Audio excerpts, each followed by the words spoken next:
In the Manistee National Forest, there's a rule the old-timers passed down, a piece of folklore you only hear around a crackling campfire. They say if you hear a growl that sounds a little too human, you do not turn around. This is the story of a hunter who broke that rule.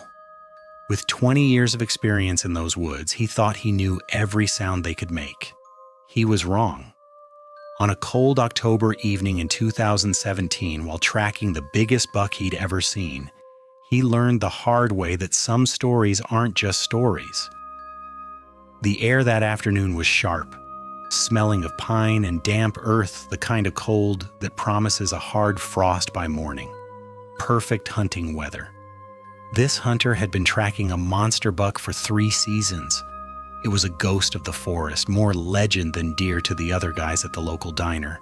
But he'd seen its tracks, found its scrapes. He was sure this was the year. He parked his old Ford off a familiar 2-track, the tires crunching over fallen leaves. The woods greeted him with a deep silence, a quiet he'd always found comforting. This was his church, the canopy of oak and maple, his cathedral. He knew these woods like the back of his hand, every ridge, every creek, every game trail. He moved with a practiced quiet, his rifle resting in the crook of his arm, his senses on high alert. The first hour was just woods. He followed the buck's trail deeper into public land, far from any roads or casual hikers. As the sun began to set, it painted the sky in shades of orange and bruised purple. Everything felt normal. A red squirrel chattered angrily from a branch, and a pileated woodpecker hammered away at a dead tree in the distance. And that perfect normalcy is what makes what happened next so terrifying. It started with the silence. Not the usual quiet of the deep woods. This was different. It was a sudden, heavy blanket of nothing. The squirrel stopped chattering. The woodpecker went quiet. Even the wind seemed to die, as if the forest itself was holding its breath. Every hunter knows that feeling. It's the silence that hangs in the air just before a predator makes its move. His first thought was a bear, maybe a cougar, though they're rare in that part of Michigan. His hand tightened on his rifle as he scanned the trees, searching for any shape that didn't belong. Nothing. Just the dense, silent woods. He stood there for a full minute just listening. That's when he heard it. A single sharp snap. It sounded like a heavy branch breaking under a serious weight, far too heavy for a deer. It came from somewhere off to his left. He tried to dismiss it, maybe a deadfall. But that prickling sensation on the back of his neck, the feeling of being watched, wouldn't go away. It was a primal instinct, the ancient part of his brain screaming that he was no longer the predator here. He was being observed. He pushed the feeling down, blaming it on solitude and adrenaline. The buck's tracks were fresh. He wasn't going to let a case of nerves spook him now. He pressed on, but the forest remained unnervingly still. The buck's tracks were clear in the soft, damp soil. But soon, another set of tracks appeared, shadowing the deer's path. He knelt to get a closer look. They were canine, no doubt, but the size was just staggering. Each print was larger than his hand, pressed deep into the earth as if by an immense weight. These weren't coyote tracks, and they were way too big for any wolf known to be in the lower peninsula. A cold knot formed in his stomach. He thought about those old campfire stories. His grandfather used to talk about tales from the lumberjacks back in 1887 over in Wexford County, who claimed they saw a creature with a man's body and a dog's head. Of course, he'd always blown it off as drunk loggers seeing shadows. Then in 1987, a radio DJ named Steve Cook made that song The Legend as an April Fool's prank. And suddenly the Dogman was everywhere. It was just a modern folktale. It couldn't be real. He stood up trying to rationalize it. Maybe a massive stray dog, a mastiff or something, gone feral. It was a long shot, but it made more sense than a 7-foot-tall walking dog. Then he heard the growl. It was low and resonant, and it carried through the trees with an unnatural quality. It wasn't the rumble of a bear or the warning of a wolf. There was something else in it. a horrifying undertone that was almost articulate, like a human trying to imitate a growl, but with a power and depth no man could ever produce. And it was close, way too close. The old rule echoed in his mind. If you hear that growl, you don't turn around. His heart was hammering. Every instinct screamed at him to just back away slowly, leave the woods, and don't look back. But the buck's trail was right there. He was so close. Pride can be a hunter's deadliest sin. He told himself it was a bear. It had to be a bear.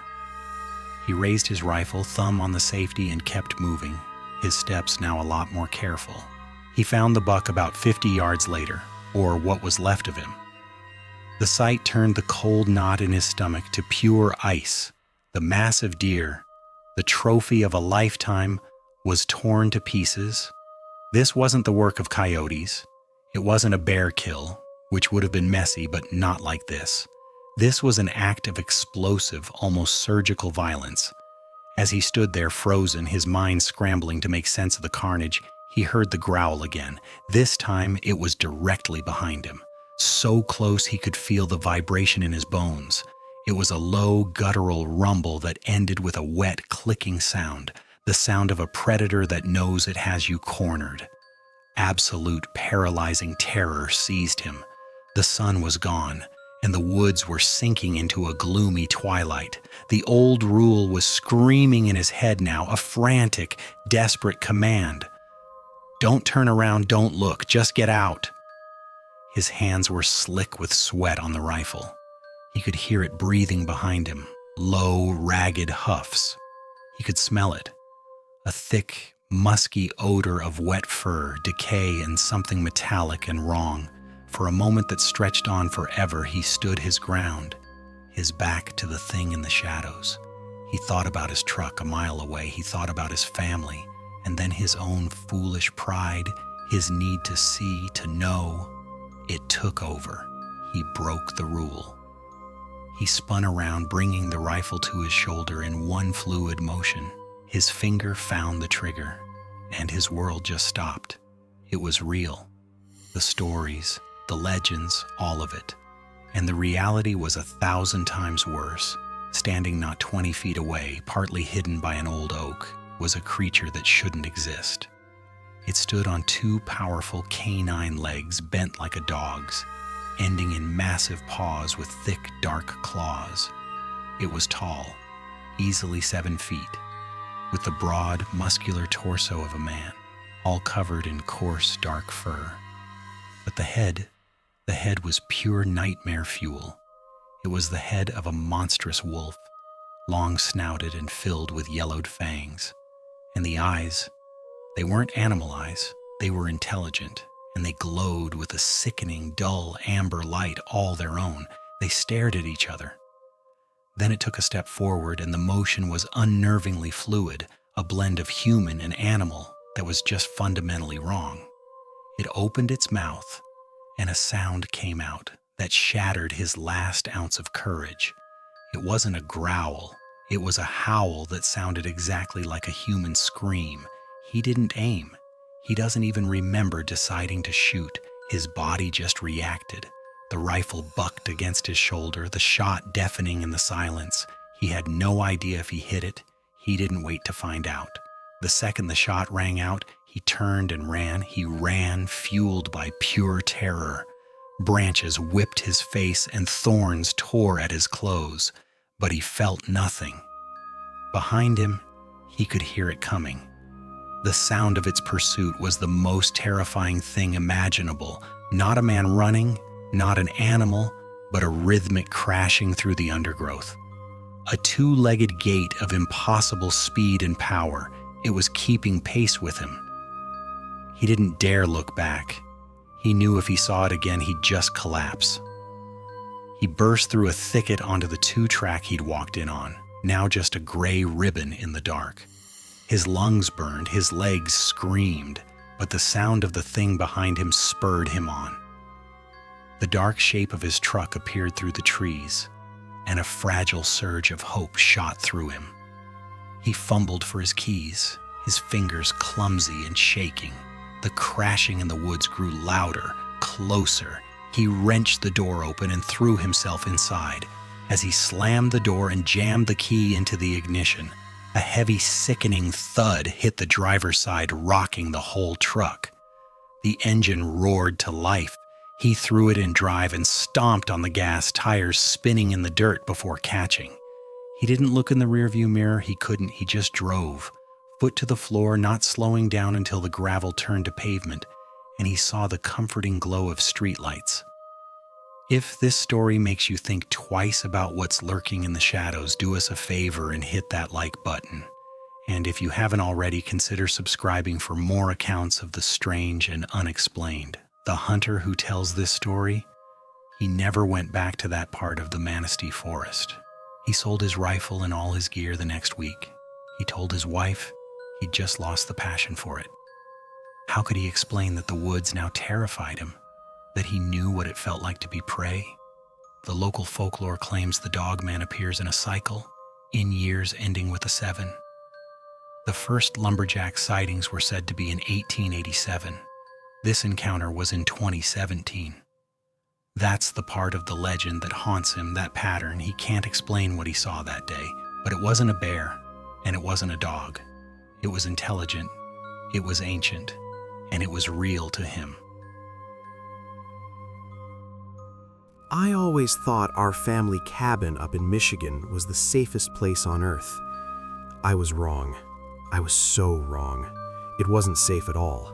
Not on the night the porch splintered under a weight I just couldn't wrap my head around. Not when I saw a 7-foot-tall dog-like thing with glowing amber eyes trying to tear my door from its hinges. See, this cabin isn't just a building. It's my family's history, tucked away deep in the woods of northern Michigan, not far from the Manistee National Forest. My great-grandfather built it with his own 2 hands. For me, it was always a sanctuary, a place where the noise of the world just fades into the whisper of pine trees, the smell of cedar and old books, the warmth from the stone fireplace. That's the smell of safety, of home. I've spent countless summers and falls there, and I know my way around the woods. I know the forest's rhythms. I can tell you the difference between a deer's cautious step and a raccoon's clumsy shuffle. I definitely know the sound of a black bear rummaging around for food. The woods never scared me. They were my peace. That's why I went up there alone in the fall of 2017. I just needed to disconnect, to find that quiet center again. The air was crisp, the leaves were on fire with orange and red, and the first couple of days were perfect. I hiked, I read, I just existed in the silence. At night, I'd build a fire and listen to the familiar sounds of the woods settling down. But on the third night, a new sound cut through the calm. It was late. I was lost in a novel by the fire when I heard it, a single sharp crack from the edge of the clearing. And this wasn't some twig. This was a thick branch snapping under some serious weight. My first thought, black bear. They're all over the area, and a big one could make that kind of noise. I wasn't worried. The cabin's a fortress. I took a sip of my coffee, turned the page, and tried to ignore it. But then, the forest went quiet. Unnaturally quiet. The usual nightlife, the insects, the distant calls, it all just stopped. That left this heavy, listening silence I'd never felt before. An hour went by. The fire was nothing but embers, and I could feel the real chill seeping into the room. I was just about to call it a night when another sound started. It was a slow, methodical scratching on the outside wall of the cabin. Not the frantic clawing of some little animal. This was heavy, deliberate. Scrape, pause, scrape. What could it be? A porcupine chewing on the logs? A big raccoon? But the sound had a power behind it that made the hair on my arm stand right up. Then came the smell. It slithered in through the window frames, faint at first, and then it got stronger. It was this foul, gag-inducing odor like a wet dog that had rolled in something that died weeks ago. A primal stench of rot and musk that didn't belong to any animal I knew. My unease soured into real fear. This wasn't right. I stood up, my heart starting to pound against my ribs. I walked over to the front door, my hand hovering over the deadbolt, just checking. It was locked, and that's when the porch groaned, a low, protesting creak of old wood under an impossible weight. I froze. I just listened. Then came the sound that completely shattered my world. A sudden, violent crack of splintering timber. It was the porch boards giving way. The sound was so loud it felt like it shook the whole cabin. Whatever was out there was heavy, heavier than any bear I've ever seen or heard of. My breath just caught in my throat. All my years in the woods, all that knowledge, it meant nothing. This was something else. I fought back a wave of panic and moved through the cabin, killing the one lamp I had on. The room was plunged into darkness, with only a little moonlight filtering through the windows. My hands were shaking as I crept to the living room window that looked out onto the porch. Slowly, carefully, I tilted one of the blinds. My eyes struggled to adjust. At first, all I saw were familiar shapes, the porch railing, the dark woods. Then, a shadow pulled itself away from the other shadows. It was huge, and it was standing on two legs. It had to be 7 feet tall, with a powerful man-like body covered in thick, dark fur. It was hunched over with these long, muscular arms. But the head was all wrong. It was a dog's head, a long snout, pointed ears cutting a silhouette against the pale sky. It took a step, and it moved like a person. It was unnervingly human. As it turned its head, 2 points of light just ignited in the dark. Eyes. They were glowing with this piercing amber light. They scanned the cabin, and for one horrible second, I felt them land right on me. I'd never felt terror like that before. I stumbled back from the window. My legs just felt like jelly. My mind was just a screaming mess of what is that? What in God's name is that? I fumbled for my phone on the coffee table, my fingers slick with sweat, and flipped it over. No service. Of course. The very isolation I came here for was now a trap. A low growl rumbled from outside, so deep it vibrated through the floorboards and up into my feet. It wasn't a bear or a wolf. It was a guttural, chesty sound that felt intelligent and angry. Then, boom! A massive impact slammed the front door and the whole frame rattled. I yelped, scrambling away from it. Boom! Another hit, even harder. The solid oak door, a door I always saw as this impenetrable shield, literally bowed inward. It was ramming it, trying to break it down. I could hear the wood splintering, the sick sound of the lock straining against the force. Pure adrenaline took over. I threw my whole body against the door, trying to add my weight to the losing battle. The wood was cold and rough against my shoulder. I could hear it on the other side, a heavy, wet sniffing right at the cracks in the doorframe. The foul smell of rot and wet fur was overwhelming. It filled my lungs and I thought I was going to be sick. Suddenly, with a crack like a gunshot, something punched right through the door, just inches from my face. A long black claw, as thick as my finger and wickedly curved, tore through the oak. It pulled back, and then another one shot through right next to it.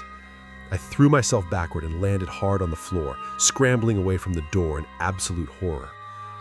As I stared, just paralyzed, at the splintered holes, the thing outside made a sound. It wasn't a growl or a howl, it was a scream. A high-pitched, piercing shriek that sounded like a person screaming in agony but torn apart by rage. It was a sound of pure, violent fury that echoed through the little cabin and I swear for miles across the silent forest. It is the single most terrifying sound I have ever heard in my life. That scream snapped me out of it. My own scream of terror was ripped out of my throat as I finally moved. I didn't think, I just reacted. I lunged for the heavy iron fireplace poker, its weight feeling pathetic and useless in my trembling hands. I stood in the middle of the room, panting, listening to the creature's crazed assault on the door. And then, it just stopped. The silence that came next was absolute, and it was 10 times more terrifying than the noise. I stood frozen, every muscle clenched, just straining to hear anything. Was it a trick? Was it waiting for me? The only sound was my own ragged breathing. After what felt like an hour, I heard it. Heavy, deliberate steps walking off the porch. I heard the crunch of its weight in the dry leaves, then the sound of it crashing back into the underbrush, getting fainter and fainter until the Michigan woods swallowed it completely. It was gone, but the fear wasn't. I didn't sleep that night. I couldn't. I spent the rest of the night huddled in the farthest corner of the room, clutching that fireplace poker so tight my knuckles were white. I just stared at the broken door, my eyes burning from exhaustion, expecting that monstrous shape to come back at any second. Every creak of the cooling cabin, every tiny skitter of a mouse in the wall sent a new jolt of terror through me. It was the longest night of my life. Dawn had never looked so beautiful. When that first pale gray light came through the windows, it felt like I'd been pardoned from a death sentence. It took every ounce of courage I had just to uncurl my stiff body and walk to the front of the cabin. The sight turned my blood cold. The door was destroyed, just hanging crookedly from a single hinge. The frame was split clean through. Deep, three-pronged claw marks were gouged into the wood all around the shattered lock. And there, on the porch floor, in a patch of damp earth among the splinters, was a footprint. It was massive. Canine for sure, but bigger than any wolf or dog print I'd ever laid eyes on. It was a print left by something that has no right to exist. I didn't stick around. I frantically threw my stuff into my bag, not even caring what I was leaving behind. I didn't bother trying to lock what was left of the door. I just ran to my car and drove. I couldn't stop checking the rearview mirror the whole way out, half expecting to see a 7-foot-tall shadow step out from the tree line. When people asked what happened to the door, I just told them it was a bear, a really big, aggressive black bear. The sheriff's deputy who took the report just nodded, wrote down animal vandalism, and told me I was lucky. It was easier. It was so much easier than trying to explain the truth. How do you make someone believe in the impossible thing you saw? But I know what I saw. I've had countless sleepless nights since then, digging into old folklore from that part of the state. And I found them. Stories. Stories of a creature that has supposedly haunted the northern Michigan woods for over a century. A creature with the body of a man and the head of a wolf. A creature they call the Dogman. The cabin is still there, but it's not my sanctuary anymore. The woods aren't my place of peace. Sometimes, even back in the city, I'll catch a certain smell on the wind or see a shadow move at the edge of my vision, and the absolute terror of that night comes rushing right back. I know what's out there in those deep, dark woods, and I know for a fact that what attacked my cabin, it wasn't a bear. If you've ever had an encounter like this or know someone who has, please share your story in the comments. I really need to know I'm not the only one. And if you want to hear more stories about the unexplained, make sure you subscribe and click that little bell so you don't miss what's coming next. Stay safe out there.